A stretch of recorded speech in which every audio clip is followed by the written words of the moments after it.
संगीत सूर्य केशवराव भोसले नाट्यगृहाच्या दुरुस्तीसाठी तात्काळ 10 कोटींचा निधी। दुर्दैवी घटनेची सखोल चौकशी करू। राजेश क्षीरसागर यांची माहिती। नावाप्रमाणेच राजेशाही थाट निभावणाऱ्या संगीत सूर्य केशवराव भोसले नाट्यगृह वास्तूची बांधणी स्वतः छत्रपती शाहू महाराजांच्या पुढाकाराने झाली। या वास्तूत संगीत नाट्यकलेची बीजे देखील रुजली गेली।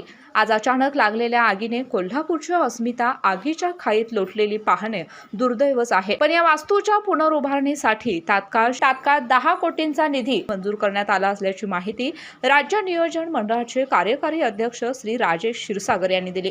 कोल्हापूरचं वैभव असणारं संगीत सूर्य केशवराव भोसले नाट्यगृह आपण पाहिलं, काल रात्री आगीमुळे या ठिकाणी फार मोठं नुकसान झालं। खऱ्या अर्थानं ही वास्तू अतिशय चांगल्या पद्धतीनं महानगरपालिकेने जपली होती। हेरिटेज स्वरूपाची ही वास्तू असताना या ठिकाणी जास्तीत जास्त लाकडाचा वापर करून याचं या ठिकाणी नवीन काम देखील केलं होतं।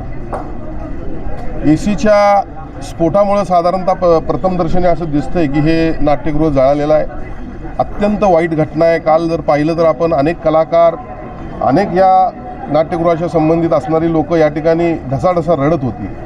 आमच्यासारख्या कार्यकर्त्याला देखील, आमची राजकीय कारकिर्दी या ठिकाणी अनेक सभा आम्ही घेतलेल्या आहेत, आम्हाला देखील अत्यंत वाईट त्या ठिकाणी वाटत होतं। काल रात्रीच मी 10 कोटीची या ठिकाणी मदत जाहीर केली होती। आत्ताच मी आणि सन्मान्य आयुक्त, सन्मान्य मुख्यमंत्र्यांशी आत्ता बोललो। मुख्यमंत्री महोदयांनी 7 दिवसामध्ये याचं एस्टिमेट सादर करा, हे परत एकदा शासनाच्या वतीनं उभारू असा या ठिकाणी आम्हाला शब्द दिला आणि मला खात्री आहे की सन्मान्य मुख्यमंत्री जे बोलतात ते करून दाखवतात। आणि मी या ठिकाणी आजच्या या सन्मान्य मुख्यमंत्र्यांनी ही जी काही जबाबदारी स्वीकारली त्या माध्यमातून करवीर नगरीतील तमाम कलाकारांच्या वतीनं, तमाम प्रेक्षकांच्या वतीनं मी सन्मान्य मुख्यमंत्री मोदयांचे मनपूर्वक जाहीर आभार मानतो। खरं तर आज केशवराव भोसले यांचं जयंती आहे आणि काल ही घटना घडली आहे, काय सांगा?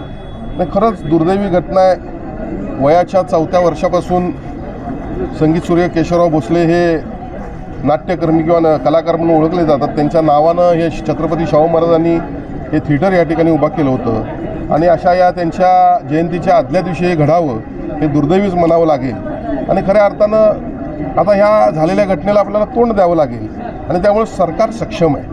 मी सन्मान्य मुख्यमंत्र्यांशी सकाळपासूनच बोलतोय।